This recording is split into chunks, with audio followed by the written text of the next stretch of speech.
Assalamu alaikum students, welcome back to my YouTube channel SLO's Academy. I am your physics teacher and today we are going to discuss about 11th class physics chapter number 4 that is rotational and circular motion. बच्चों आज की video का topic है torque and angular acceleration, यानी कि आज हम ये पढ़ने जा रहे हैं कि टॉर्क और एंगुलर एक्सेलरेशन के दरमियान क्या रिलेशन होता है। तो ये भी एक छोटा सा शॉर्ट क्वेश्चन टाइप का टॉपिक है जिसमें हमने एंड में प्रूव करना है कि tau is equal to I alpha, यानी टॉर्क और एंगुलर एक्सेलरेशन का रिलेशन फाइंड करने जा रहे हैं। तो असल में ये जो रिलेशन है टॉर्क और एंगुलर एक्सेलरेशन के दरमियान, ये बिल्कुल ऐसे ही है जैसे बच्चों आपने लीनियर मोशन वाले चैप्टर्स के अंदर न्यूटन सेकंड लॉ पढ़ा था। जब 9th क्लास में आपने न्यूटन सेकंड लॉ पढ़ा था तो वो उसकी इक्वेशन इस तरह से थी कि F is equal to m a, यानी कि फोर्स जब हम किसी भी ऑब्जेक्ट के ऊपर लगाते हैं तो वो फोर्स उस ऑब्जेक्ट के अंदर कोई ना कोई एक्सेलरेशन प्रोड्यूस करती है बाय चेंजिंग इट्स वेलोसिटी। हमें पता है ना कि वेलोसिटी क्या होती है, the rate of change of displacement is called velocity. इसी तरह से जो एक्सेलरेशन है वो क्या होती है, the rate of change of velocity is called acceleration. तो किसी भी ऑब्जेक्ट के अंदर एक्सेलरेशन प्रोड्यूस होने का मतलब है कि उसकी वेलोसिटी चेंज हो रही है, और जब वेलोसिटी चेंज होगी तो एक्सेलरेशन प्रोड्यूस हो रही है, और एक्सेलरेशन प्रोड्यूस करने की वजह क्या बन रही है, वो एक्सटर्नल फोर्स बन रही है जो हम बाहर से लगा रहे हैं। तो हमने लीनियर मोशन वाले चैप्टर में ये पढ़ रखा है कि जब हम किसी भी ऑब्जेक्ट के ऊपर फोर्स लगाते हैं तो उस ऑब्जेक्ट के अंदर क्या होता है कि वेलोसिटी के चेंज होने की वजह से एक्सेलरेशन प्रोड्यूस होती है, और वो एक्सेलरेशन किसकी डायरेक्शन में होती है, उसमें हमने पढ़ा था कि एक्सेलरेशन डायरेक्टली प्रोपोर्शनल होती है फोर्स के और इन्वर्सली प्रोपोर्शनल होती है मास के। यानी कि जैसे जितनी फोर्स लगाएंगे हम ऑब्जेक्ट के अंदर उतनी ही एक्सेलरेशन प्रोड्यूस होगी, और मास के इन्वर्सली प्रोपोर्शनल होने का मतलब है कि अगर किसी भी ऑब्जेक्ट का, किसी भी बॉडी का मास ज़्यादा है तो उसके अंदर कम एक्सेलरेशन प्रोड्यूस होगी फोर्स की वजह से, और अगर मास कम है तो ज़्यादा एक्सेलरेशन प्रोड्यूस होगी। तो ये बच्चों न्यूटन का सेकंड लॉ है जो आपने पहले से पढ़ रखा है। अब आज हम उसकी एंगुलर फॉर्म देखने जा रहे हैं। जिस तरह से मैंने पहले वाली वीडियोस में भी आपको बताया था कि जितनी भी लीनियर की क्वांटिटीज हमने पढ़ी हैं उन सबको इस चैप्टर में हम एंगुलर फॉर्म में देख रहे हैं। इसी तरह से आज हम देखने जा रहे हैं कि न्यूटन सेकंड लॉ की एंगुलर फॉर्म क्या होती है या उसकी एंगुलर एनालॉजी क्या होती है। तो स्टार्ट करते हैं टॉपिक को। हमारे पास है टॉर्क एंड एंगुलर एक्सेलरेशन का रिलेशन। तो सबसे पहले आपको पता होना चाहिए टॉर्क क्या होता है। टॉर्क बच्चों turning effect of force is called torque, यानी कि जैसे मैंने आपको बताया कि न्यूटन सेकंड लॉ में हमने पढ़ा था कि जब हम किसी भी ऑब्जेक्ट के ऊपर फोर्स लगाते हैं तो उसके अंदर एक्सेलरेशन प्रोड्यूस होती है। ये न्यूटन सेकंड लॉ है। अब वो जो ऑब्जेक्ट है वो क्या है, वो एक लीनियर मोशन वाला ऑब्जेक्ट है, यानी कि लीनियर फ्रेम में आ जाता है। अगर हम रोटेशनल की बात करें, यानी ऑब्जेक्ट रोटेट कर रहा है और उसके ऊपर हम फोर्स लगाएंगे तो तब उसके अंदर जो इफेक्ट प्रोड्यूस होगा वो क्या होगा, वो टर्निंग इफेक्ट होगा। क्योंकि हमें पता है कि ऑब्जेक्ट क्या है, रोटेट कर रहा है, वाइब्रेट कर रहा है, रोटेशनल मोशन परफॉर्म कर रहा है या फिर सर्कुलर मोशन परफॉर्म कर रहा है। तो जब हम उसके ऊपर कोई फोर्स लगाएंगे तो वो फोर्स भी उसके अंदर टर्निंग इफेक्ट प्रोड्यूस कर रही है, यानी वो भी उसको रोटेट करवाने में हेल्प करती है। तो turning effect of force is called torque. और दूसरा है हमारे पास एंगुलर एक्सेलरेशन जो कि हम अल्फा से रिप्रेजेंट करते हैं, और ये हमने एक पॉइंट मास के लिए रिलेशन निकालना है। सबसे पहले हमारे पास कंसीडरेशन है, consider a mass m rotating at distance r from the axis of rotation as shown in figure. तो फिगर में हम देख सकते हैं कि हमारे पास एक कोई भी पॉइंट मास m है और जो कि रोटेट कर रहा है सर्कल के अंदर, और उसका जो एक्सिस ऑफ रोटेशन से डिस्टेंस है जिसे हम रेडियस कह सकते हैं वो है r। और अब हमने क्या करना है, अब हमने इसके ऊपर कोई भी टेंजेंशियल फोर्स लगानी है। देखिए यहाँ पर मैंने लिखा है the tangential force F is acting on it to rotate it. अब इसके ऊपर कोई भी हम फोर्स लगाएंगे ताकि ये रोटेट कर सके। तो जब हम इसके ऊपर फोर्स लगाते हैं तो वो कौन सी डायरेक्शन में होगी, वो होगी हमारे पास टेंजेंट टू द सर्कल, यानी कि इस तरह से। आपको पता है ना टेंजेंट क्या होता है सर्कल का, कि ऐसी लाइन जो कि सर्कल के किसी भी पॉइंट पर स्ट्रेट उसको ना क्रॉस करती हुई गुजरे। जैसे आप यहाँ पर देख सकते हैं कि ये जो फोर्स का एरो है ये हमारे सर्कल को एक पॉइंट पर, इस पॉइंट के ऊपर टच करता हुआ उसे क्रॉस कर रहा है, सीधा गुजर रहा है।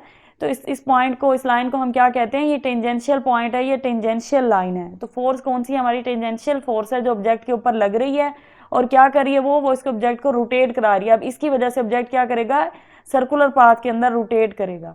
और अगर आप एंगल देखें इस फोर्स और इस रेडियस के दरमियान, तो आप देख सकते हैं कि रेडियस का ये वाला एरो है और फोर्स का ये वाला एरो है, तो इन दोनों के दरमियान एंगल बन रहा है 90 डिग्री, यानी ये दोनों एक दूसरे के साथ परपेंडिकुलर हैं दोनों वेक्टर। तो ये परपेंडिकुलर वेक्टर बना रहे हैं। अब हम अपनी डेरिवेशन देखते हैं। So tau is equal to r cross f. बच्चों ये आपने 9th क्लास में टॉर्क के बारे में जब पढ़ा था तो उसका मैथमेटिकल फार्मूला भी आपने पढ़ा था कि टॉर्क क्या होता है। जब हम रेडियस को फोर्स के साथ मल्टीप्लाई करते हैं तो हमारे पास एक वेक्टर क्वांटिटी आती है जिसे हम टॉर्क कहते हैं। तो tau is equal to r cross f, और इसको हम, आपको पता है कि जब दो चीज़ों का क्रॉस प्रोडक्ट हो रहा हो, जैसे ए क्रॉस बी है, तो हम उसे लिख सकते हैं कि ए बी साइन थीटा, और आगे एन हैट जो है वो उसकी डायरेक्शन को रिप्रेजेंट करता है। तो इस तरह से हमने इसको खोल के लिख दिया कि r f sine theta n hat, और जो थीटा है ये क्या है, ये एंगल है आर और एफ के दरमियान, जो कि मैंने अभी आपको बताया कि आर और एफ के दरमियान कौन सा एंगल बन रहा है, 90 डिग्री। तो अब हमने क्या करना है, since theta is equal to 90 degree, हम यहाँ पर 90 डिग्री पुट करेंगे। तो साइन 90 क्या होता है बच्चों, आपको पता है साइन 90 होता है 1।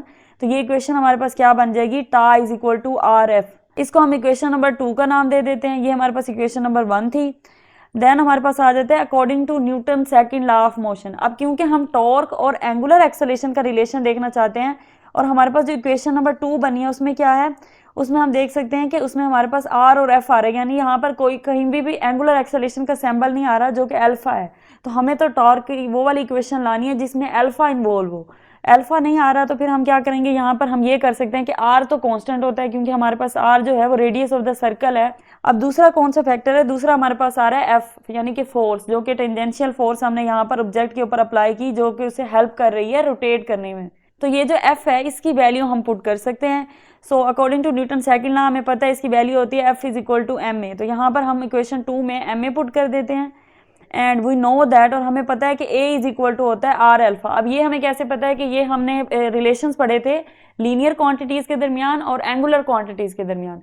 तो हमने 3 तरह के रिलेशन पढ़े थे, जो कि मैंने एक वीडियो में आपको तीनों रिलेशन पढ़ाए थे। उसमें था एक डिस्टेंस का रिलेशन था, एक वेलोसिटी का था, और एक एक्सेलरेशन का था।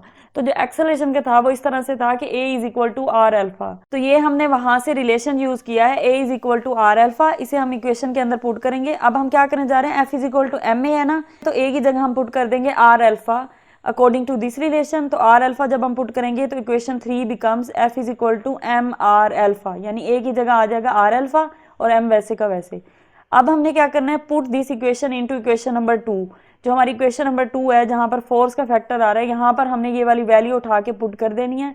जब हम इसे पुट करेंगे तो हमारा टॉर्क बन जाएगा टा इज इक्वल टू आर, ये रेडियस वैसे का वैसे, और एफ की जगह आ जाएगा एम आर अल्फा। अब जब हम इसको मल्टीप्लाई करेंगे तो आपको पता है ये भी रेडियस है, ये भी रेडियस है, हम इसे लिख सकते हैं एम आर स्क्वायर अल्फा, क्योंकि 2 आर है, आर का स्क्वायर बन जाएगा, साथ अल्फा आ जाएगा। तो tau is equal to m r square alpha. अब इसे मजीद भी सॉल्व किया जा सकता है, क्योंकि हमें पता है कि जो एम आर स्क्वायर है वो होता है इनर्शिया। इससे पहले हमने इनर्शिया वाला टॉपिक पढ़ा था, तो इनर्शिया फॉर पॉइंट में जो है उसकी वैल्यू हमारे पास निकली थी m r square. M r square की जगह हम आई पुट कर देंगे, इनर्शिया पुट कर देंगे, तो ये रिलेशन कुछ इस तरह से बन जाएगा कि tau is equal to I alpha. So ये रिलेशन था जो हम प्रूव करना चाह रहे थे टॉर्क और एंगुलर एक्सेलरेशन के दरमियान। ये हमारे पास टॉर्क आ गया और ये आ गया एंगुलर एक्सेलरेशन। अच्छा बच्चों, जो मैंने आपको स्टार्टिंग में कहा था कि ये न्यूटन सेकंड लॉ की एंगुलर एनालॉजी है, तो वो इस तरह से है कि हमारे पास जो टॉर्क है वो हमारे पास फोर्स क्या होती है, जब हम लीनियर मोशन की बात कर रहे होते हैं तो हम फोर्स कहते हैं, लेकिन जब हम एंगुलर मोशन की बात करते हैं तो वो फोर्स का टर्निंग इफेक्ट जो होता है उसे हम टॉर्क कहते हैं। इसी तरह से जो इनर्शिया है वो मैंने आपको बताया था कि वो मास के लिए, जब हम एंगुलर मोशन में मास की बात करते हैं तो इनर्शिया जो है वो एंगुलर मोशन के अंदर मास का रोल प्ले करता है। तो ये आप इसको एफ ले लें, ये हमारे पास एम आ गया। और एंगुलर एक्सेलरेशन तो आपको पता है कि एंगुलर एक्सेलरेशन को हम अल्फा से रिप्रेजेंट करते हैं, और लीनियर एक्सेलरेशन क्या होती है, वो ए होती है। तो अगर आप क्वेश्चन नंबर 3 को और इस लास्ट वाली इक्वेशन को देखें तो ये दोनों एक जैसी हैं, सिर्फ इसमें ये फर्क है कि ये लीनियर मोशन की इक्वेशन है और ये एंगुलर मोशन की इक्वेशन है। तो इस तरह से this equation is similar to Newton second law. तो ये था बच्चों आज का छोटा सा टॉपिक। आई होप आपको समझ आ गया होगा, लेकिन फिर भी अगर कोई कंफ्यूजन हो तो कमेंट सेक्शन में लाजमी बताइएगा, हम उसे दोबारा डिस्कस कर लेंगे। Thank you so much.